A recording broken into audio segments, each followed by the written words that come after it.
Hello friends, very good morning. ఇవాళ editorial start చేసే ముందు మనం రీసెంట్గా లాంచ్ చేసిన క్యాట్ ఇన్ఫినిటీ కోర్స్ గురించి ఒక చిన్న ఇంట్రొడక్షన్. సో క్యాట్ అనేది మీకు తెలిసిందే. ఇండియాలో ప్రీమియర్ బీ స్కూల్స్ అయిన ఇండియన్ ఇన్స్టిట్యూట్స్ ఆఫ్ మేనేజ్మెంట్ ఐఐఎమ్స్లో అడ్మిషన్ కోసం కండక్ట్ చేయబడే test, common admission test, MBA entrance test కింద మీరు తీసుకోవచ్చు ప్రీమియం బీ స్కూల్స్లో ఎంబీఏ చేయడం కోసం. సో దీనికి ఫ్యాకల్టీ ఎవరంటే నేను అండ్ కృష్ణ సార్.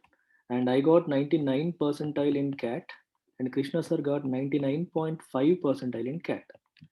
నేను ఇంగ్లీష్ టీచ్ చేస్తాను వర్బల్, సార్ టీచర్స్ ఎల్ఆర్డిఐ. సార్ వచ్చేసి మీకు LR as well as DI, logical reasoning, data interpretation, దాంతోపాటు క్వాంట్ కూడా సార్ టీచ్ చేస్తారు. సో అర్థమెటిక్ పోర్షన్ అంతా కూడా సారే టీచ్ చేస్తారు. అండ్ అలాంగ్ విత్ దిస్, అంటే మేము క్యాట్లో పర్సంటేజ్ సాధించామన్నది ఒకటే పాయింట్ కాదు. మేము క్యాట్ రాసినది 2007-8 ప్రాంతంలో. తర్వాత విడిడ్ ఎంబీఎస్ కూడా మేము top colleges, MDI management development institute, ఇండియాలో ఇది 7th బెస్ట్ బీ స్కూల్. ఈ బీ స్కూల్లో ఇద్దరం కూడా ఎంబీఏ కలిసి కంప్లీట్ చేసాం. తర్వాత సార్ కృష్ణ సార్ ఐసిఐసిఐ బ్యాంక్లో పనిచేస్తున్నారు. అండ్ నేను I worked in the corporate for another close to 10 years and quit and started Eltex classes. So there is a rich experience. Subject మ్యాటర్తో పాటు బీ స్కూల్ లైఫ్ గురించి మాకు అవగాహన ఉండింది. తర్వాత వచ్చే కార్పొరేట్ లైఫ్లో కూడా సార్ ఇంకా పనిచేస్తున్నారు, నేను 10 years పనిచేశాను. All this will come together and help you in your CAT preparation. And CAT ప్రిపరేషన్లో చాలామంది స్ట్రగుల్ అయ్యేది జీడిపిఏ దగ్గర కూడా. అంటే అలాంగ్ విత్ రిటర్న్ టెస్ట్ అనేది ప్రిపరేషన్ అనేది మనం కామన్గా చేసుకుంటాం. జీడిపిఏకి వెళ్ళేసరికి చాలామంది ఏం మాట్లాడాలో తెలియదు, ఎలా మాట్లాడాలో తెలియదు, చాలా స్ట్రగుల్ అవుతూ ఉంటారు. కారణం ఏంటంటే జనరల్ నాలెడ్జ్, ఎస్పెషల్లీ ఎకానమీకి సంబంధించిన పోర్షన్ పైన సరైన అవగాహన లేకపోవడం వల్ల. ఇన్ఫ్యాక్ట్ మేము ప్రిపేర్ అయ్యేటప్పుడు కూడా వీ ఫేస్డ్ సిమిలర్ ఇష్యూస్. అందుకనే when we decided to launch this, we have decided to have exclusive focus for GDPI right from the beginning. అంటే స్టార్టింగ్ నుంచే మీకు బర్నింగ్ ఇష్యూస్ పైన అవగాహన కల్పించడం, హిందూ ఎడిటోరియల్స్ ద్వారా వాటి మీద సబ్జెక్ట్ నాలెడ్జ్ బిల్డ్ చేయడం. ప్లస్ నేను యూపీఎస్సీ ఎకానమీ టీచ్ చేస్తాను యూపీఎస్సీ వాళ్ళకి. సో దాంట్లో కొన్ని ఇంపార్టెంట్ పోర్షన్స్ అనేవి క్యాట్ ఆస్పిరెంట్స్కి కూడా నేను అవైలబుల్గా పెడతాను. You can access that content along with your regular written test preparation. ఇలా వెళ్ళడం వల్ల ఇంటిగ్రేటెడ్ ప్రిపరేషన్ ఉంటుంది. And all this at just 15,000 rupees. ఇది కూడా మీరు 3 ఇన్స్టాల్మెంట్స్లో పే చేయొచ్చు. సో మంత్కి 5,000 చొప్పున మీరు పే చేయొచ్చు. And life time validity. So చాలామంది జాబ్ చేస్తూ క్యాట్ రాస్తూ ఉంటారు. సో ఒకసారి 2 సార్లు అని కాదు, మీరు ఎన్నిసార్లు అన్నా రాయండి. ఎయిమ్ ఫర్ ఐఎమ్స్లో సాధించడానికి ప్రయత్నం చేయండి. Even if it takes 3 attempts, we will stay with you. 2 attempts, we will stay with you. ఒక్క ఫీజుతోనే మీరు ఎన్నాళ్ళైనా ప్రిపేర్ కావచ్చు. అలాగే స్టూడెంట్స్ డిగ్రీ చదువుతున్నప్పుడు మీరు జాయిన్ అయిపోయినా సరే, throughout your graduation you can continue to prepare with us. అందుకే టైమింగ్స్ కూడా ఎలా సెట్ చేసామో చూస్తే మీరు టైమింగ్స్ అనేవి 7 to 9 PM వీక్ డేస్లో, వీకెండ్స్ ఏమో ఇలాగా. సో ఇలా పెట్టడం వల్ల ఏమవుతుందంటే జాబ్ చేసే వాళ్ళు అటెండ్ కావచ్చు. 7 to 9 PM అంటే కొన్నిసార్లు మార్నింగ్ ఉంటుంది, morning 6 to 7.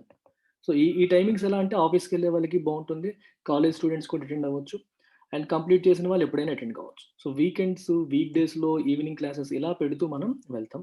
And mock test జరుగుతాయి, ఎక్స్ప్లెనేషన్ జరుగుతాయి, కంప్లీట్ అన్నీ కూడా మేము కవర్ చేయడం జరుగుతుంది. ఇంట్రెస్ట్ ఉన్న వాళ్ళు కాల్ దిస్ నెంబర్. సో ఈ నెంబర్కి కాల్ చేయండి.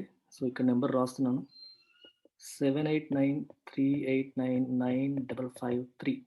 ఈ నెంబర్కి కాల్ చేసి మీరు జాయిన్ అవ్వచ్చు. క్లాసెస్ స్టార్ట్ అయ్యాయి, you can join any time.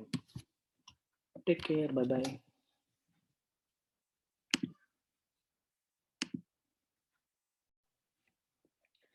ఇవాళ ఎడిటోరియల్ ప్రారంభించే ముందు అందరికీ అంతర్జాతీయ మహిళా దినోత్సవ శుభాకాంక్షలు. Now let's look at today's editorial. The title of it says misplaced concern.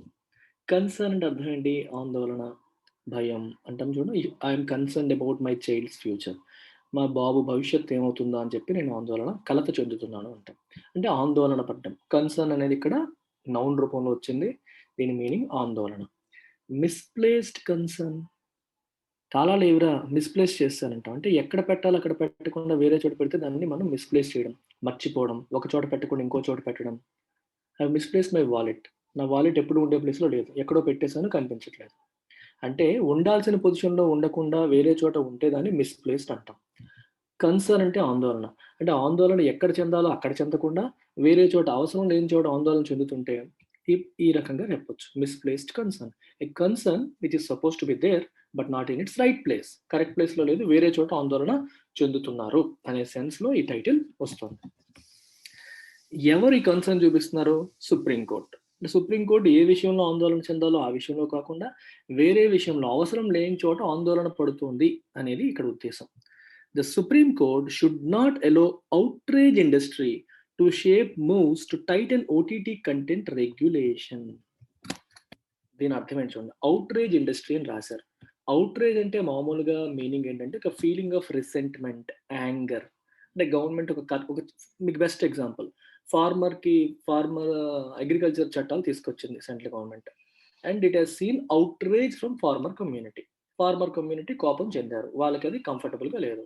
కార్పొరేట్స్‌ని వ్యవసాయంలోకి తీసుకొస్తే అది మాకు దెబ్బతీస్తుందని చెప్పి వాళ్ళు భావించి రోడ్లెక్కారు.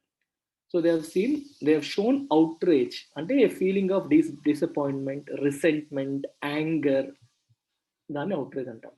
అలాగే మనం ఔట్రేజ్ అనేది ప్రతిరోజు చూస్తూ ఉంటాం.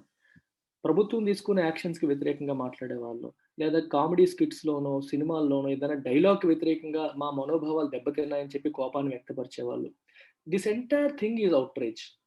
అంటే ఇక్కడ ఏ సెన్స్‌లో వాడారంటే ఫర్ ఎగ్జాంపుల్ అప్పుడు అమెజాన్‌లో 'తాండవ్' అని చెప్పి ఒక షో వచ్చింది. వెబ్ సీరీస్ వచ్చింది. దానికి వ్యతిరేకంగా అది రిలీజియస్ సెంటిమెంట్స్‌ని దెబ్బతీసేలా ఉంది అని చెప్పి సర్టెన్ సెక్షన్ ఆఫ్ పీపుల్ దానికి వ్యతిరేకంగా మాట్లాడడం జరిగింది. అది కోర్ట్‌లో కేస్ వేశారు. అమెజాన్ ప్రైమ్ వీడియో యొక్క అధినేతను కూడా అరెస్ట్ చేయమని కూడా ఆర్డర్స్ వెళ్ళడం ఇవన్నీ జరిగాయి. అంటే different content which is published in news papers గానీ, లేకపోతే సినిమాల్లో గానీ, లేకపోతే టీవీ షోస్‌లో గానీ, ఎవరైనా సెంటిమెంట్స్‌ని హర్ట్ చేసేలా ఉంటే వాళ్ళు కోపాన్ని వ్యక్తపరుస్తారు.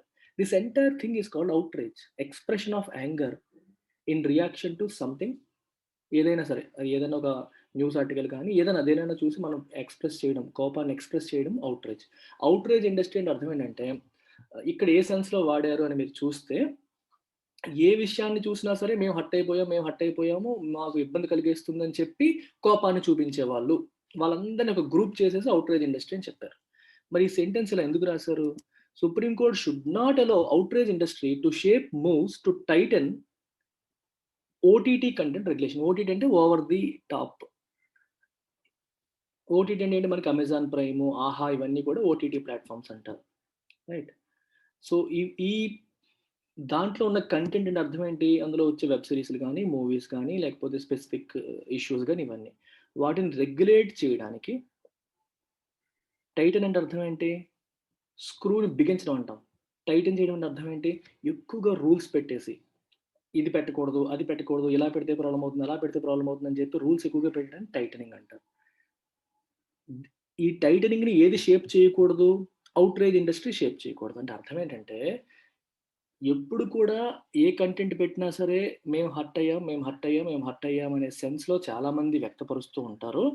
అలా ఎక్కువ మంది వ్యక్తపరుస్తున్నారు అని చెప్పి వాళ్ళ ఉద్దేశాలన్నిటిని దృష్టిలో పెట్టుకొని, వాటిని పరిగణనలోకి తీసేసుకొని, మీరు రూల్స్ పెట్టి మీడియా యొక్క కంటెంట్‌ని టైటన్ చేయకూడదు, ఎక్కువగా రెగ్యులేట్ చేయకూడదు అని హిందూ వాళ్ళ ఈ ఎడిటోరియల్ రాసిన వాళ్ళ ఉద్దేశం.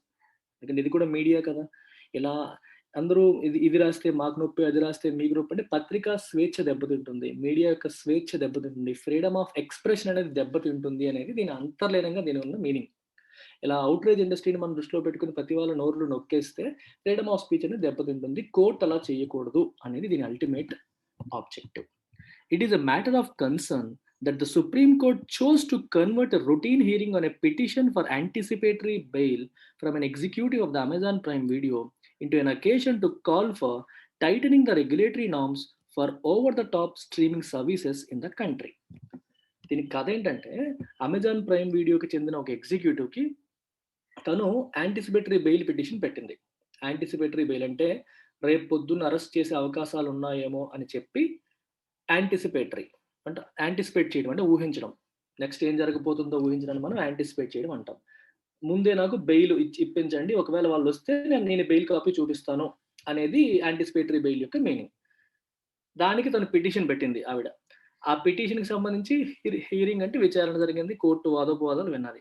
ఆ టైంలో సుప్రీంకోర్టు ఏం చేసిందంటే దానికి సంబంధించి మాట్లాడకుండా it has called for tightening of regulatory norms for OTT platforms. OTT ప్లాట్ఫామ్స్ని రెగ్యులేట్ చేయడానికి నార్మ్స్ని టైటన్ చేయాలి. రెగ్యులేట్ అంటే తెలుసు కదా, రెగ్యులేట్ చేయడం. దానికి నార్మ్స్ అంటే రూల్స్, రెగ్యులేషన్స్ ఇవన్నీ. వాటిని ఇంకొంచెం టైటన్ చేయాలి అని చెప్పి పిలుపునిచ్చింది. కాల్ ఫర్ అంటే అలా చేయాలని చెప్పి ప్రభుత్వానికి చెప్పడం జరిగింది. బెయిల్ పిటిషన్ గురించి వాదించేటప్పుడు ఇవన్నీ మాట్లాడింది. ఇది అనవసరంగా మాట్లాడింది అనేది హిందూ ఎడిటోరియల్ యొక్క ఉద్దేశం. నేను ఇక్కడ ఉన్నదాన్ని వ్యక్తపరుస్తున్నాను అంతే. Aparna Purohit, India commercial head of the content streaming platform, sought advance bail after the Allahabad High Court denied her the relief with a sweeping declaration that some offending scenes on a new series, now deleted, constituted punishable offenses. దీని అర్థం ఏంటి చూడండి. అపర్ణ పురోహిత్ ఎవరు ఈవిడ? India commercial head of the content streaming platform Amazon prime video యొక్క India commercial head ఈవిడ. ఏం చేశారు? సాట్ అంటే అడిగారు, సీక్ అంటే అడగడం. ఇక్కడ ఏం అడిగారు? ఆస్క్ ఫర్ అనమాట. అడ్వాన్స్ బెయిల్ నాకు ఇవ్వండి అని అడిగారు. ఎప్పుడు? After the Allahabad high court denied her. Allahabad హైకోర్టులో ముందు కేసు వెళ్ళింది. అలహాబాద్ హైకోర్టు ఏం చేసింది? డినై చేసింది. ఏం డినై చేసింది? The relief with sweeping declaration that some offending scenes on a new series constituted punishable offenses.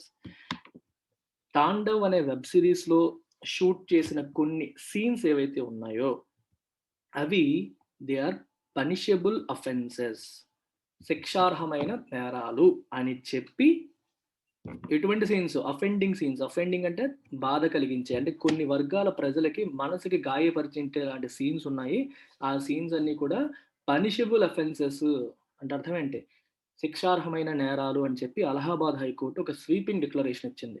అలా స్వీపింగ్ డిక్లరేషన్ ఇచ్చేసరికి తనకి భయం వేసింది, నన్ను అరెస్ట్ చేస్తారేమో అని చెప్పి. అందుకని చెప్పి యాంటిసిపేటరీ బెయిల్ పిటిషన్ ఈవిడ పెట్టడం అనేది జరిగింది.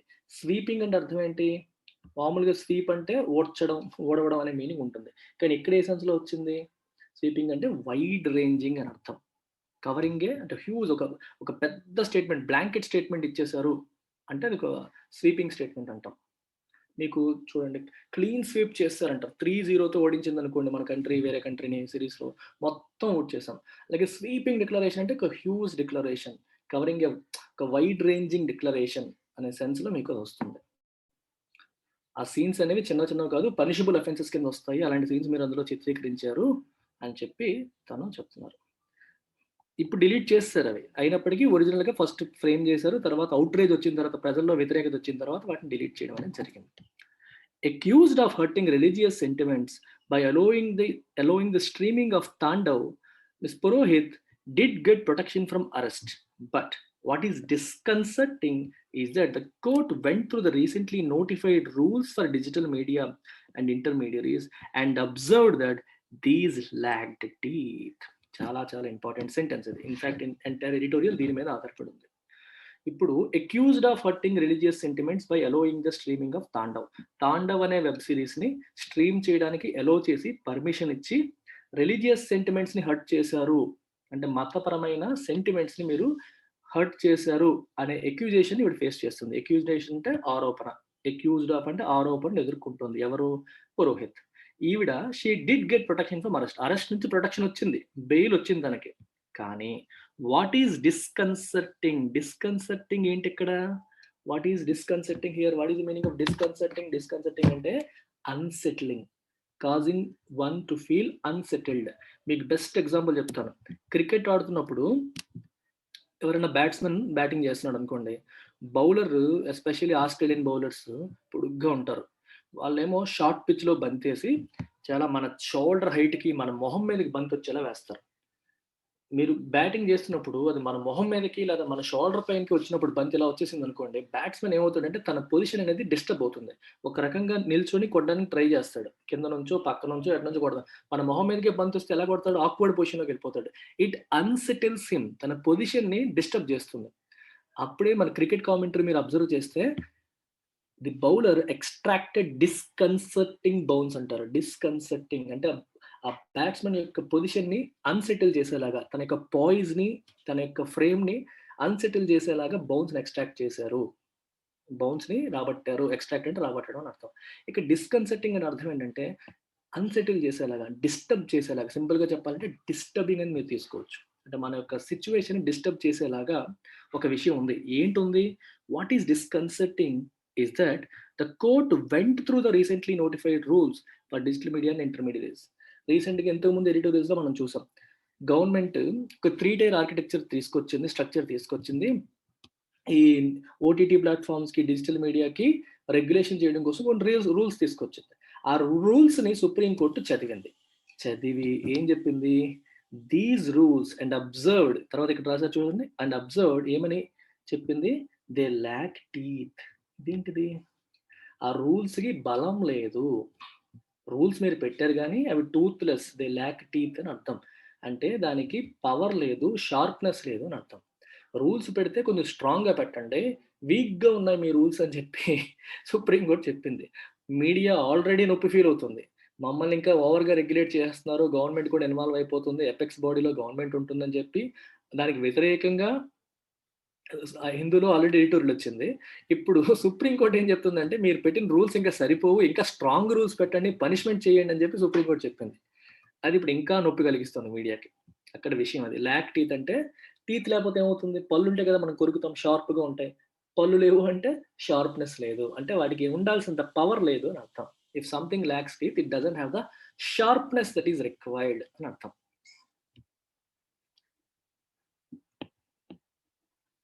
It is quite unusual and in fact gratuitous that a constitutional court should push for more stringent rules after finding that the Information Technology Rules 2021 did not provide for punishment and fine. రీసెంట్గా తీసుకొచ్చిన రూల్స్లో punishment, fine లేవు, అందుకనే lakh teeth అని చెప్పి supreme court అనేది. Rules ఉన్నాయంటే ఆ రూల్స్ని ఎవరైనా ఉల్లంఘిస్తే దానికి పనిష్మెంట్, ఫైన్ అనేది మెన్షన్ చేయలేదు దాంట్లో. అందుకని సుప్రీంకోర్టు ఏముంది?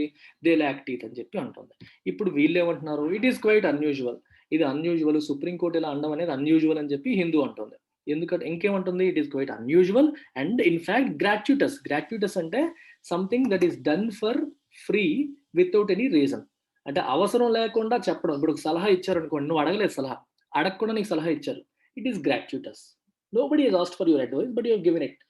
ఉచిత సలహా ఇస్తారు చూడండి, అవసరం లేకుండా అడగకుండా ఇచ్చే ఉచిత సలహాని అలా ఉచితంగా చేసేటప్పుడు గ్రాట్యుటస్ అనే పదం వాడతారు.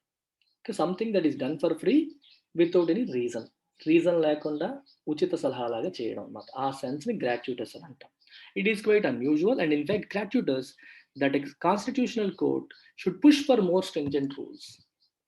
ఇలాంటి స్ట్రింజెంట్ అంటే ఇంకా స్ట్రిక్ట్ రూల్స్ కావాలని ఒక రాజ్యాంగబద్ధమైన కోర్టే కోరుకోవడం అనేది అనవసరంగా తను అంటోంది. రెండోది అన్యూజువల్ కూడా.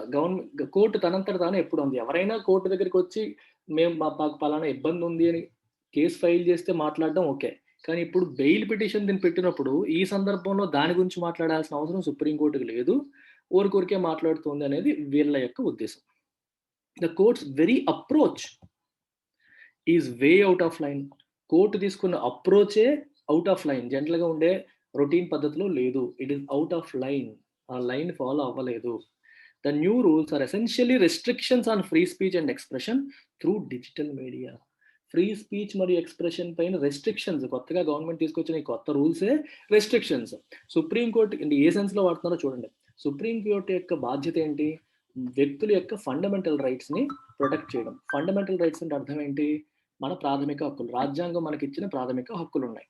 ఈ ప్రాథమిక హక్కుల్ని పరిరక్షణ చేయాల్సిన బాధ్యత ఎవరికి ఇచ్చింది రాజ్యాంగం? సుప్రీంకోర్టుకి ఇచ్చింది. Supreme court is the guardian of fundamental rights. It is the guardian of fundamental rights. Fundamental రైట్స్లో ఎక్కువగా మనం రోజు మాట్లాడేది, వినేది ఏంటి హక్కు? Freedom of speech and expression.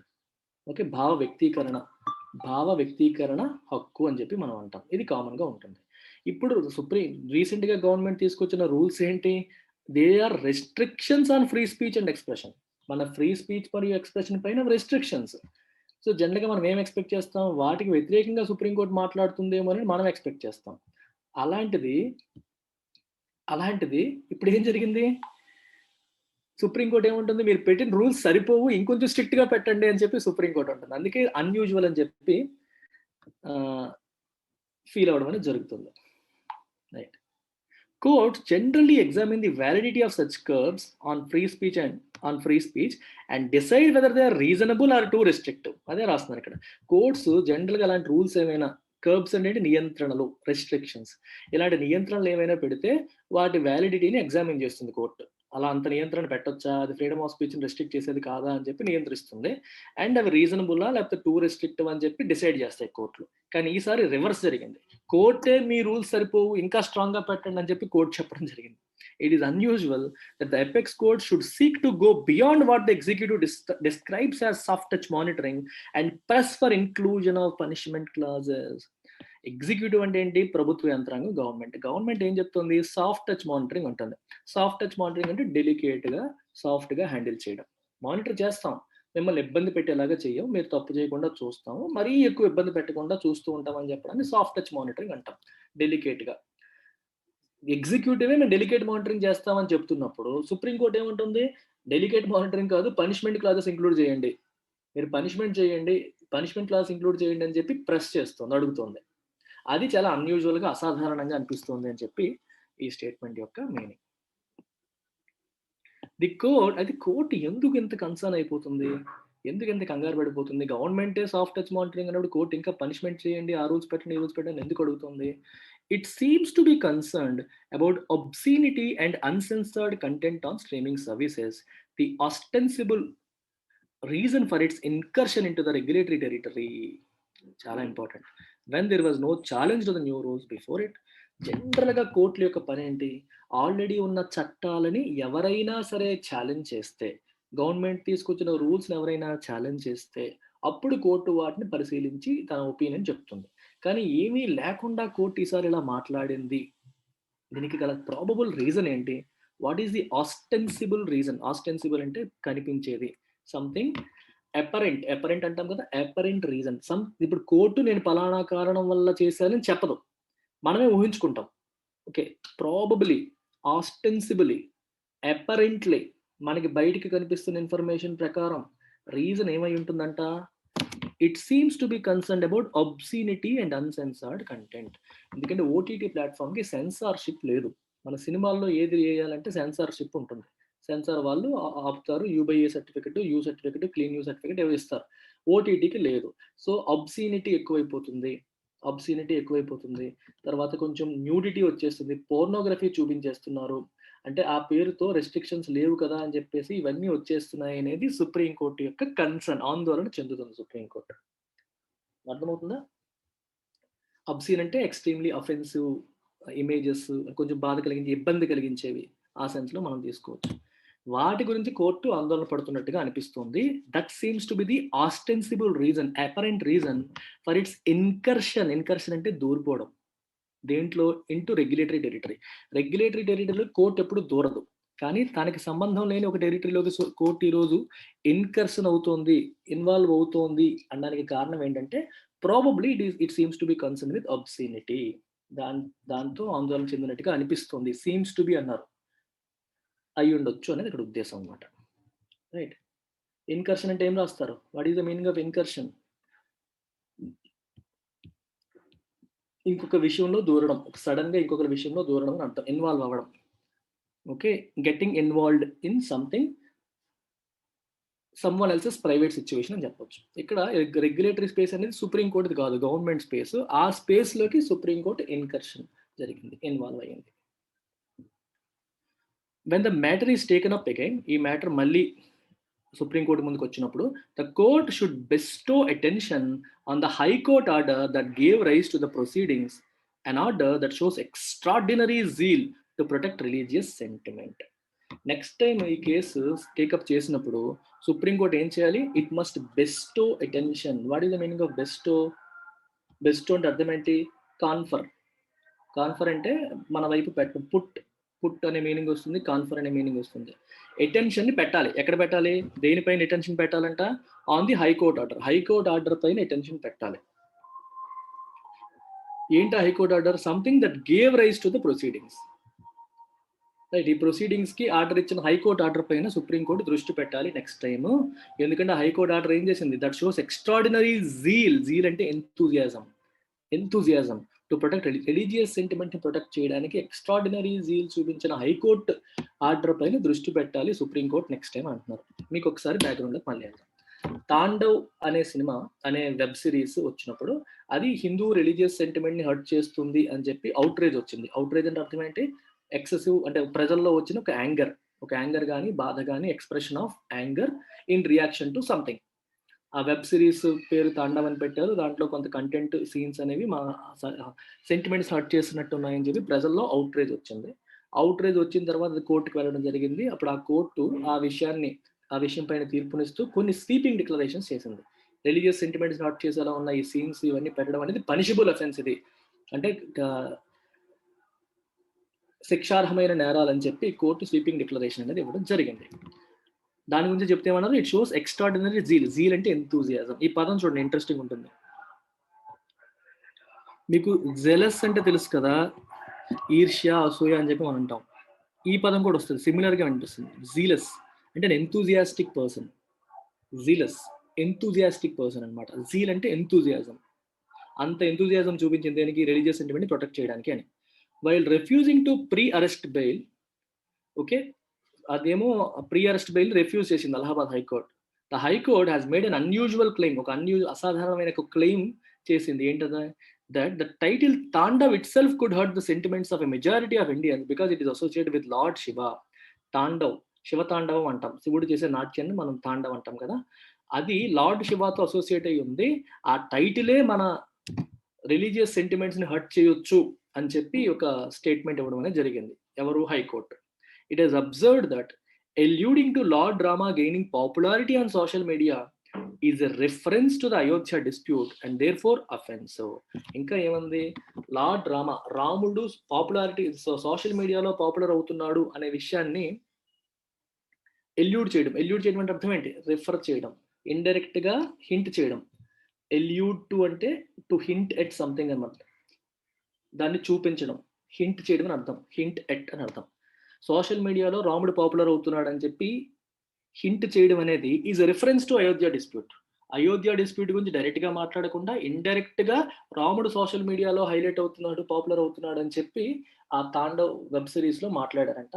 అలా మాట్లాడడం అనేది ఆబ్వియస్ గా అది అయోధ్య డిస్ప్యూట్ కి సంబంధించిన రిఫరెన్స్ అది, కాబట్టి అఫెన్సివ్. చాలా మంది సెంటిమెంట్స్ ని హర్ట్ చేస్తుంది, మీరు అలా ఎందుకు మాట్లాడారని చెప్పి సుప్రీంకోర్టు చెప్తుంది, సారీ హైకోర్టు అనేది అంటుంది. It has a sweeping claim, sweeping అంటే చెప్పాను, వైడ్ రేంజింగ్ అని అర్థం, that the Hindi film industry, wide ranging అని చెప్పాను కదా, so complete Hindi film industry గురించి మాట్లాడేస్తుంది.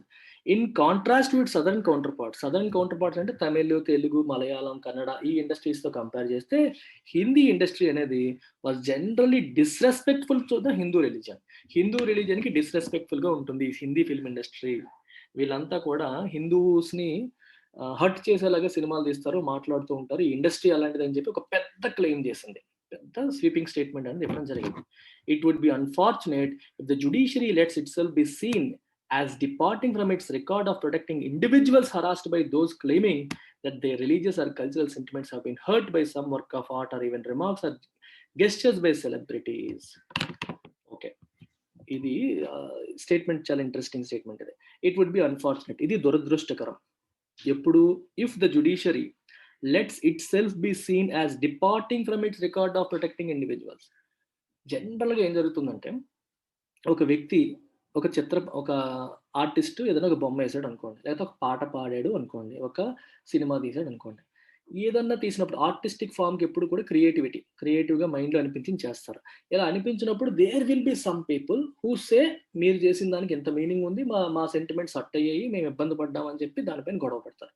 అలా ఎవరైనా గొడవ పడి అతనిపైన దాడి చేసినా, అతనికి వ్యతిరేకంగా మాట్లాడినా, వ్యతిరేకంగా వ్యక్తపరిచినా, కేసులు పెట్టినా, అటువంటి వ్యక్తిగత స్వేచ్ఛని ప్రొటెక్ట్ చేయడానికి సుప్రీంకోర్టు ఎప్పుడు వస్తుంది, కాపాడుతుంది. వ్యక్తికి భావ వ్యక్తీకరణ స్వేచ్ఛ ఉంటుంది అని జనరల్గా పీపుల్ కోర్టు పైన ఆధారపడతారు, కోర్టుని ఒక డిఫెండర్ లాగా చూస్తారు.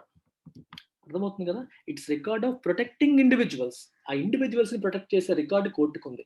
జనరల్ గా కోర్టును అలాగే చూస్తారు. ఎటువంటి individuals? Harassed by those claiming that they religious and cultural sentiments have been hurt. మీరు చేసిన వర్క్ ఆఫ్ ఆర్ట్ వల్ల మా రిలీజియస్ సెంటిమెంట్స్, మా కల్చరల్ సెంటిమెంట్ అని హర్ట్ అయ్యాయి అని చెప్పి భావించిన వాళ్ళు చేసే హరాస్మెంట్ నుంచి వీళ్ళని ప్రొటెక్ట్ చేయడానికి కోర్టులు ఉంటాయి అనేది జనరల్గా ఉండే భావన. ఆ రకంగా కోర్టులను చూస్తారు. Now it seems it is departing from it. ఎందుకంటే court itself is taking the side of people who are claiming that their sentiments are hurt. మీకు మీకు పెద్ద సెంటెన్స్ అనిపిస్తుంది కానీ సింపుల్ థింగ్. ఫర్ ఎగ్జాంపుల్ నేనున్నాను. నేను ఒక చిత్రపటం వేశాను. ఆ చిత్రపటం లెట్ అస్ సే ముస్లిం కమ్యూనిటీని హర్ట్ చేసేలాగా ఉంది. వాళ్ళు గొడవ పెట్టి నేను మామూలుగానే వేశాను. నాకు ఆ ఉద్దేశ్యం లేదు. కానీ వాళ్ళు దాంట్లో కొంచెం విపరీతార్థాలు తీసి ఒక ముస్లిం కమ్యూనిటీ అనుకుందాం. ఎప్పుడు హిందూ ఎందుకు తీసారో అది అనుకుందాం. వాళ్ళకి హర్ట్ చేసేలా ఉంది. వాళ్ళేమో నా పైన గొడవకొచ్చేసి, దాడి చేసేసి అలా ఎలా రాస్తారు, ఇలా ఎలా చేస్తారని చెప్పి నా మీదకొచ్చారనుకోండి. Then I can seek the help of court. Court help నేను తీసుకుంటాను. నాకు భావ వ్యక్తీకరణ స్వేచ్ఛ ఉంది. నాకు అటువంటి చెడు ఉద్దేశ్యం లేదు అని చెప్పి నేను జనరల్‌గా వెళ్తాను. అలాంటప్పుడు అందులో తప్పు లేదు. ఇది విపరీతార్థాలు తీశారు అని చెప్పి భావిస్తే కోర్ట్ నన్ను ప్రొటెక్ట్ చేస్తుంది. ఇది జనరల్‌గా జరిగేది. ఇప్పుడు సీన్ రివర్స్ అవుతుంది. కోర్ట్ ఏమంటుంది? ఎవరి సెంటిమెంట్స్ అయితే హర్ట్ అవుతున్నాయో వాళ్ళ పక్షానికెళ్తుంది కోర్ట్. ఇలా ఇష్టం వచ్చినట్టు వీళ్ళు సినిమాలు తీస్తున్నారు. ఇష్టం వచ్చినట్టు సెన్సార్‌షిప్ లేకుండా చేస్తున్నారు. దీనివల్ల చాలా మంది మనసులు గాయపరుస్తున్నాయి అని court itself is taking the other side. A court? High court. It is taking the other side. అప్పుడు వ్యక్తి ఏమనుకుంటాడు? అంటే నాకు స్వేచ్ఛ పోయింది. నేను ఏదన్నా చెయ్యాలి అన్నా సరే కోర్ట్ కూడా నాకు సపోర్ట్ చెయ్యదేమో అనే భావన వ్యక్తుల్లో వచ్చే అవకాశం ఉంది అనేది దీని యొక్క overall meaning. Right? Or even remarks or gesture. Gestures అంటే తను చేసిన ఒక సూచనలు గాని ఏదన్నా దాన్ని మనం గెస్చర్ అంటాం. ఫర్ ఎగ్జాంపుల్ మనం చేతులు ఊపారనుకోండి. ఇలా హ్యాండ్ షేక్ ఇచ్చాం. That is a friendly gesture. Right? Ah, మన ఎనీథింగ్ ఒక సైన్ లాంటిదన్నమాట. It is nothing but a sign. మీరు హ్యాండ్ షేక్ ఇవ్వడం గాని, చేతులు ఊపడం గాని, ఫింగర్ చూపించడం గాని ఆల్ దీస్ ఆర్ జెస్చర్స్. అందులో కొన్ని అఫెన్సివ్ ఉంటాయి. కొన్ని పాజిటివ్ ఉంటాయి. మిడిల్ ఫింగర్ చూపించారనుకోండి అది అఫెన్సివ్ జెస్చర్. రైట్? అలాగనమాట. వీటి వల్ల చాలా మంది హర్ట్ అవుతా ఉంటారు. హర్ట్ అయ్యేటప్పుడు ఎవరి సైడ్ ఎళ్తుంది కోర్ట్ అనేది ఇక్కడ question mark. The new norms for regulation of online content have their origin in Supreme Court voicing concern about child pornography and content that could provoke sectarian violence. ఈ కొత్త norms online కంటెంట్‌ని regulate చేయాలి అని government కొత్త norms తీసుకురావడానికి కారణం ఏంటి? మూలం ఏంటి? ఇంతకుముందు సుప్రీం కోర్ట్ తన ఆందోళన వ్యక్తపరిచింది. వాయిసింగ్ అంటే వ్యక్తపరచడం. దేన్ని? ఆందోళనని. ఏ విషయంలో? About child pornography. చిన్న పిల్లలతో పోర్నోగ్రఫీ చేయించిన వీడియోస్ అవి వచ్చేస్తున్నాయి అని చెప్పి కన్సర్న్‌ని వ్యక్తపరిచింది సుప్రీం కోర్ట్. దాంతో పాటు ఇంకేంటి? Content that could provoke sectarian violence. Sectarian అంటే సెక్ట్ అంటే ఫ్యాక్షన్. ఫ్యాక్షన్ అన్న, సెక్ట్ అన్న అర్థం ఏంటి? ఒక భాగం, ఒక గ్రూపు. ఏదన్నా ఒక గ్రూపు వైలెన్స్ చేసేలాగా అంటే వాళ్ళ యొక్క ఒక గ్రూప్ హింసాత్మకంగా ప్రవర్తించేలాగా ప్రొవోక్ చేసి అంటే రెచ్చగొట్టే అలాంటి కంటెంట్ వల్ల ప్రాబ్లమ్స్ వస్తాయి సొసైటీలో గొడవలు పెరిగిపోతాయి అని చెప్పి సుప్రీం కోర్ట్ ఇంతకుముందు కన్సర్న్ వ్యక్తపరిచింది. ఆ కన్సర్న్ దృష్టిలో పెట్టుకునే ఈరోజు ఈ గవర్నమెంట్ ఏమో కొత్త నామ్స్ అనేది తీసుకొచ్చింది. While that was a justified concern. Okay, ఆ కన్సర్న్ అనేది జస్టిఫైడ్, అది యాక్సెప్టబుల్, దట్ ఈస్ రీజనబుల్. ఆబ్వియస్‌గా అది ఉండకూడదు. The tendency to allow anyone professing a sense of hurt to prosecute anyone anywhere in the country should not be encouraged. దీని అర్థం ఏంటి? The tendency to allow anyone professing a sense of hurt. నేను hurt అయ్యాను అని బయటికి చెప్పే ప్రతి వ్యక్తి కూడా ఎవరైనా సరే నేను హర్ట్ అయిపోయాను అని చెప్పి ఏ వ్యక్తి అయినా సరే to prosecute anyone anywhere in the కంట్రీలో ఏ ప్లేస్‌లో ఉన్న వ్యక్తినైనా సరే ప్రాసిక్యూట్ చేసే అవకాశాన్ని మనం ఎంకరేజ్ చేయకూడదు. ఇప్పుడు చూడండి, ఎవరో ఒక కంటెంట్ పబ్లిష్ చేశారు. నేనేమో దానివల్ల హర్ట్ అయిపోయాను. అతన్ని కోర్ట్‌కి ఈడ్చేస్తాను. ఈ కల్చర్‌ని ఎంకరేజ్ చేయకూడదు. ఇలా అయితే పీపుల్ విల్ లూజ్ ఫ్రీడమ్. వాళ్ళు భావ వ్యక్తీకరణ స్వేచ్ఛను కోల్పోతారు. మంచి మంచి కంటెంట్ క్రియేటివ్ ఫ్రీడమ్‌ని మనం రెస్ట్రిక్ట్ చేసినట్టు అయిపోతుందని ఈ న్యూస్ పేపర్ ఎడిటోరియల్ యొక్క ఉద్దేశం. ఆ టెండెన్సీని, ఆ లైక్లీనెస్‌ని మనం ఎంకరేజ్ చేయకూడదు. The higher judiciary is expected to clamp down on the market place of outrage, not join it. Higher judiciary అనేది ఇలాంటి ఔట్రేజ్‌ని అంటే ప్రతిదానికి హర్ట్ అవుతున్నాం అని చెప్పి గొడవలు పెట్టేదాన్ని క్లాంప్ డౌన్ చేయాలి, సప్రెస్ చేయాలి. అంతేగాని దాన్ని ఎంకరేజ్ చేయకూడదు, దాంట్లో జాయిన్ అవ్వకూడదు అనేది ఉద్దేశం. ఇందాక నుంచి మీకు చెప్తున్నదే. దీని ఓవరాల్ సమ్మరీ తీసుకుంటే లెట్ అస్ సే ఇప్పుడు ఓవరాల్‌గా మీకు సమ్మరీ చేయాలనుకుంటే ఏమవుతుందంటే స్టోరీ పక్కన పెట్టేసి నేను సమ్మరీ ఎసెన్స్ చెప్పడానికి ట్రై చేస్తాను. ఒక సిట్యుయేషన్ ఎలా వస్తుందంటే someone does something creative. It could be content, it could be news, it could be art, it could be music, it could be anything. దాని వల్ల కొందరు హర్ట్ అవుతారు. కొన్ని రిలీజియస్ సెంటిమెంట్స్ దెబ్బతినే అవకాశాలు ఉంటాయి. ఇలాంటి సందర్భంలో కోర్టులు ఏం చేయాలి అనేది క్వెషన్ మార్క్. సో కోర్టులు జనరల్‌గా ఏం చేస్తాయి? ఫండమెంటల్ రైట్స్ని ప్రొటెక్ట్ చేయాలి కోర్ట్స్ ఒక పక్క. సో భావ వ్యక్తీకరణ స్వేచ్ఛ అనేది మన ఫ్రీడమ్ ఆఫ్ స్పీచ్ అండ్ ఎక్స్ప్రెషన్లో చాలా ఇంపార్టెంట్ థింగ్. సో దాన్ని ప్రొటెక్ట్ చేయాలా, లేకపోతే ఈ సెంటిమెంట్స్ని ప్రొటెక్ట్ చేయాలా, ఈ యాంగిల్లో ఎడిటోరియల్ అనేది సాగింది. సో ఈ ఎడిటోరియల్ ఏం చెప్తుందంటే కోర్టు వ్యక్తిగత స్వేచ్ఛని ప్రొటెక్ట్ చేయడానికి ప్రయత్నం చేయాలి, రెస్ట్రిక్షన్స్ని ఎక్కువగా కంటెంట్ పైన ఉండే రెస్ట్రిక్షన్స్ లేకుండా కోర్టు చేయాలని చెప్పి ఎడిటోరియల్ వాదిస్తోంది. కానీ కోర్టు ఏమంటుందంటే విపరీతంగా అఫెన్సివ్గా చాలా చేసేస్తున్నారు, మీ నామ్స్ అనేవి ఇంకా టైట్గా ఉండాలని చెప్పి కోర్టు అంటుంది. అందుకని ఒక కాన్ఫ్లిక్ట్ వచ్చింది. So that's about it. Thank you very much. Take care.